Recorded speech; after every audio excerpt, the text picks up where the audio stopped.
திருச்செந்தூர் சுப்பிரமணிய சுவாமி கோயிலில் ஞாயிறு விடுமுறை நாளை முன்னிட்டு ஏராளமான பக்தர்கள் குவிந்தனர். அதிகாலை முதலே கடற்கரையில் புனித நீராடி நாழிக்கிணற்றில் குளித்து குடும்பத்துடன் நீண்ட வரிசையில் காத்திருந்து சாமி தரிசனம் செய்தனர். இதன் காரணமாக பொது தரிசனம், கட்டண தரிசனம் என அனைத்திலும் கூட்ட நெரிசல் காணப்பட்டது. அத்துடன் கடற்கரை பகுதி, நாழிக்கிணறு, முடிக்காணிக்கை செலுத்தும் இடம், பேருந்து நிலையம் உள்ளிட்ட இடங்களிலும் பக்தர்கள் கூட்டம் அலைமோதியது.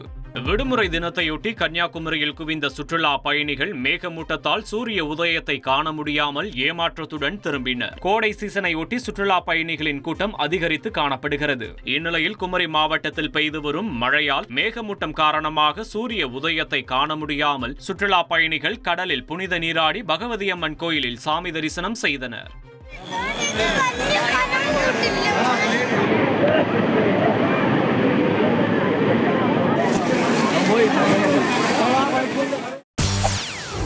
செய்திகளை உடனுக்குடன் தெரிந்து கொள்ள உடனே சப்ஸ்கிரைப் பண்ணுங்க.